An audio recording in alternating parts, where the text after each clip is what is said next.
이제는 또 민주당을 한번 가볼까요? 네. 민주당 지역구에는 비명행사, 또 비례대표는 종북횡재, 뭐 이런 말이 있는데 네. 이러고도 국민의 선택을 받을 수 있을 것인가? 저의 의문입니다.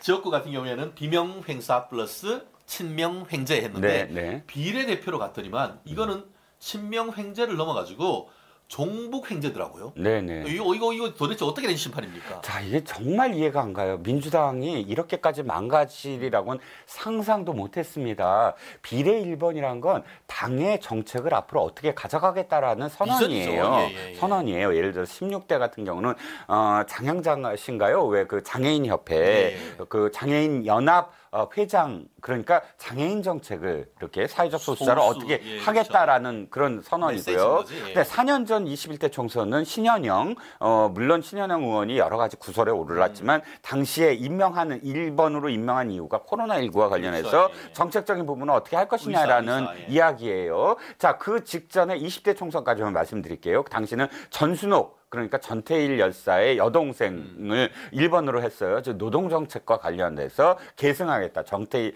정신을 계승하겠다라는 이야기예요. 지금 말씀드린 것처럼 이 비례 1번은 그 정당의 정책적 부분을 보완하거나 혹은 더 뚜렷하게 하겠다라고 하는 거예요. 그렇다면 전예지라는 사람은 어떤 정책의 상징이냐 하면 이 사람이 결의 하나라는 뭐 그런 단체에 소속돼 있대요. 전예지는 사실 거의 다 몰라요. 내가 폄하하려고 하는 게 아니라 그 사람을 찾아봐도 정보가 없어요. 정보가 없으니까 그러면 그 사람이 소속돼 있는 단체를 찾아봐야 되잖아요. 이 단체의 주장과 이 단체가 했던 그런 그 집회들을 제가 다 찾아보면 이거예요. 한미 군사훈련 중단하라, 유엔사 해체하라, 그 다음에 윤석열의 북진 정책을 중단하라, 이런 집회를 했어요. 북한 기관지입니까? 북한 노동신문이 한 거보다 더 심해요. 또 서울 한복판에서 한 행사를 하나 소개할게요. 이 결의 하나가 김정은의 10년 보건복지 정책을 학습하다. 뭐 거의 이 분위기예요. 아니 그분 좀 북한은 좀 보내드려야겠는데요. 아니 김정은의 10년 동안 한번 살아보면 그 사람의 건강 상태 한번 체크 한번 해보고 싶습니다. 보건복지 정책은요. 어떤 건지 아세요? 지금 평양에도 완전히 상류층을 위한 병원도 제대로 저기 안 돼요, 복지가. 하물며 이 전국에 있는 병원들 아예 의약품도 없고 거기에 복지 전혀 불가능해요.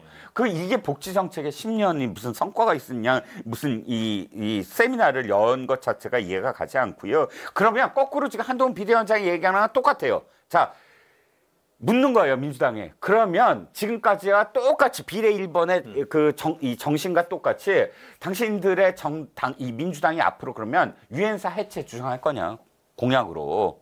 그 다음에 정책적으로 한미 군사훈련 중단을 통해서 북진 정책을 중단하라라고 외칠 거냐, 민주당이. 그렇죠. 예. 저는 그래서 지금 더불어민주연합 네. 이렇게 얘기를 하고 있는데 전 진짜 묻고 싶습니다. 더불어민주연합은 제2의 통진당입니까? 네.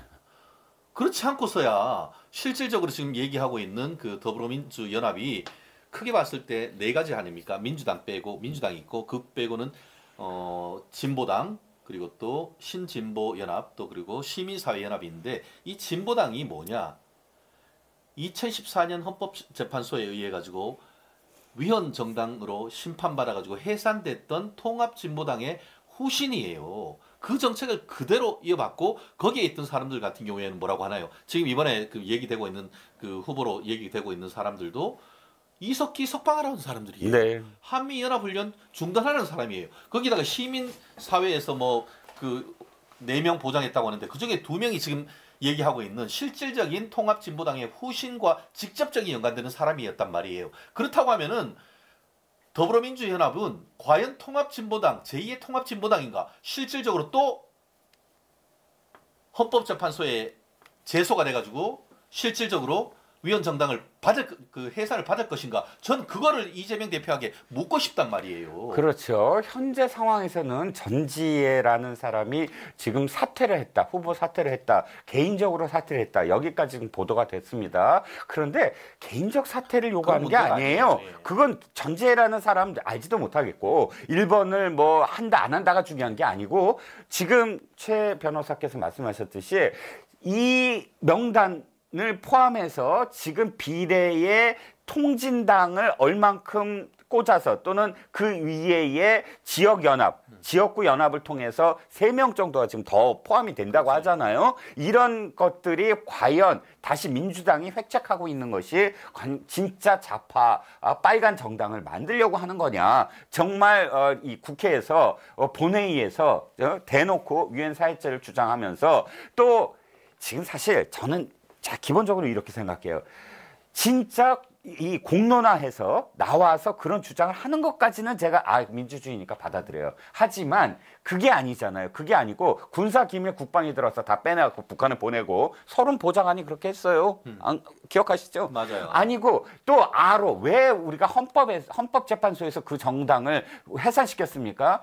비밀 조직으로 그러니까 겉으로는 무슨 정당처럼 해놓고 이 사람들은 비밀 조직으로 Revolutionary Organization 예. 혁명 조직 아닙니까? V 수라고 했는 거 아닙니까? 그게 수괴 아닙니까? 그게 내란 수괴. 그렇습니다. 그래서 북한의 수령님이 내려오시면 우리가 그것을 미리 지금 이 수령님을 맞이하기 위해서 해와 전화국을 탈취해서 이 전신망, 통신망을 지금 어떻게 마비시킬 건가를 논의했던 사람들이에요. 그렇죠. 그러니까 지금 선거를 통해서 국민들에게 이 심판을 받겠다는 게 아니라 그건 위장이고 자기네들이 마치 이렇게 드러난 어떤 정당인 것처럼 행세를 해놓고 속으로는 혁명을 꿈꾸고 북한에 추종하는 무리들이었기 때문에 해산한 거 아닙니까? 그렇습니다. 그런데 그런 무리들을 다시 국회에 입성을 시켜서 다시 위장전술을 하게 만들고 우리의 기밀을 빼내갖고 북한과 손을 잡게 만들겠다라는 게 이재명의 생각이냐. 그렇죠. 그걸 국민들은 묻지 않을 수 없는 것이죠.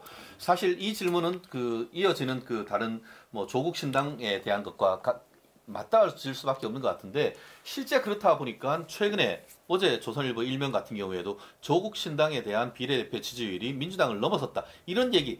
결국 민주당에 지지했던 사람들조차도 비례대표의 어떤 라인업을 보면서 이게 뭐지? 이런 생각을 가지는 것 아니겠습니까?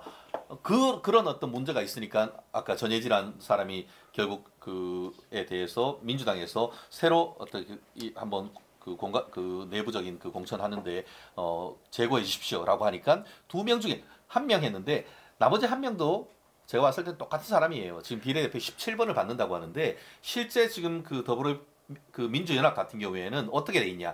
30번까지 하면서 아까 얘기한 것처럼 시민사회 4명 그리고 또 진보당 3명 그리고 또 신진보 연합입니까? 거기에 있는 사람 433 적게 보아도 보면은 거의 10명에 가까운 사람이 비례대표로 해서 원내에 진입할 가능성이 굉장히 높고 거기에 상당수의 공통 분모가 결국 통진당, 극좌 또 내지는 종북 이런 분과 맞닿아 있는 그런 사람들이란 말이에요. 그러니까 전지혜가 그만둔 게 저는 딱 느낌이 이거예요. 위장전술이구나. 위장전술 하나만 딱 하고 자기가 모든 걸 다 해서 아이고 통진당 이제 없어져요 하고 사라지는 것 같지만 우리 이게 지금 4명 얘기죠. 나머지 3명 진보당에서 3명이 아직 있어요. 그럼요. 그러니까 433이니까 지금 자기가 이슈를 돌려갖고 자기가 그 이슈를 함께 지금 사라지는 것처럼 해놓고 그렇죠. 진보당 3명 그대로 나눠 있는데 거기에 대한 어떤 이슈를 돌려버리는 거예요. 국민들의 관심을 살짝 돌려서 계속 이 정도는 한 사람 사퇴했으니까 가도 돼. 요 메시지를 요런 전략을 지금 처음부터 짜고 들어왔을 가능성이 저는 상당히 높다라고 보는데요. 그렇죠. 다만 그럼에도 불구하고 지금 이게 의외로 지금 조국 신당이 나름대로 여론에서 선전하다 보니까 민주당도 멘붕인 거야. 이거 도대체 이걸 어떻게 하지? 요렇게 있기 때문에 어떻게 보면은 새로 라인업이 짜질 가능성도 아직은 상당히 있고 전예지 이외에 다른 사람들도 사퇴를 요구를 한다라고 하면은 결국 더불어민주연합의 붕괴까지도 이어질 수 있는 부분이 없진 않지만 한번 그 부분은 조금 더 지켜볼 필요는 있을 것 같아요. 한 말씀만 짧게 드리면 이거예요. 저는 더 불안해요. 왜 불안하냐면 처음에 이렇게 생각했어요. 어차피 제로섬이거든요. 이 46석에서 지금 20 가져가고 20 가져가고 양당이 20 가져간다고 쳤을 때 지난번엔 17대 16이었지만 뭐 20대 20이라면 사실은 지금 이재명 성격이나 이런 거 봐서는 야 약속 파기. 그리고 약속 안 해. 아 우리가 먼저야. 자기 사람 심는 게 먼저여야 돼요. 그게 먼저야 된다고. 근데 아무 말도 안 해요. 예, 아무 말도 안 해요. 이게 전 더 의문스러운 거예요. 왜냐하면 아 이자는 지금 목적이 딱 한 가지밖에 없구나. 민주당이 몇 석을 가져가느냐 해서 전체적으로 몇 석이 아니구나. 그렇죠. 최소 아니 총진당에도 살려주는구나. 경기동부연합만 그렇죠. 살려주는구나. 경기동부연합 키워드. 경기동부연합만 살려주면 자기는 여기서 내 사람 필요 없어. 예. 그러니까 그래서 지금 말을 안 하는 거구나. 그렇죠. 라는 느낌이에요. 그거 외에는 달리 해석할 수 없죠. 그러면 더 무서운 건 뭔지 아세요?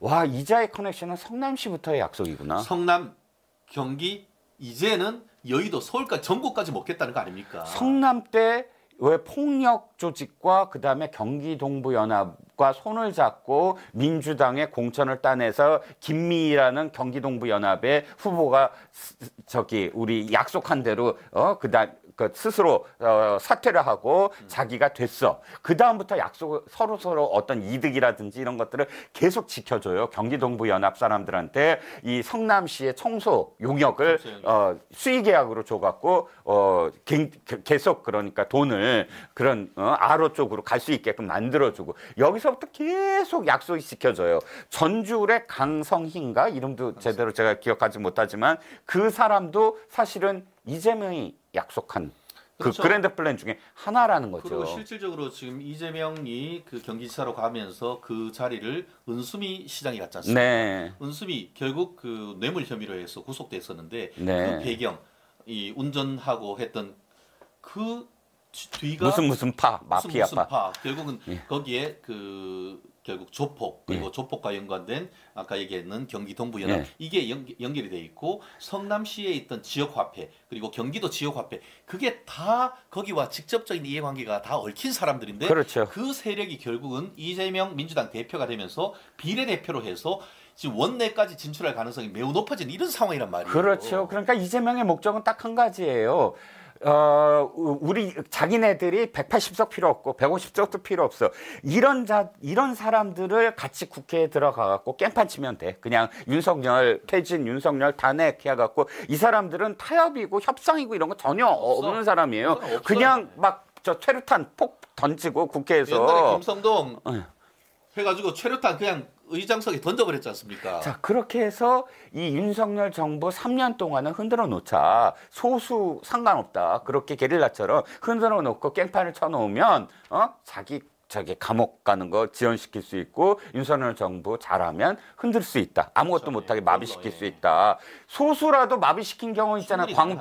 광우병 때 이명박 대통령 시절에 그냥 6개월 이상을 정부가 마비가 됐잖아요. 그렇죠. 3년을 마비시키겠다. 충성스럽고 또 완전히 정말 그 기계스러운 그런 인자들만 박아놓으면 이게 그랜드 플랜 아니냐는 겁니다. 그렇죠. 정말 국민들 정신 똑바로 차려야겠습니다.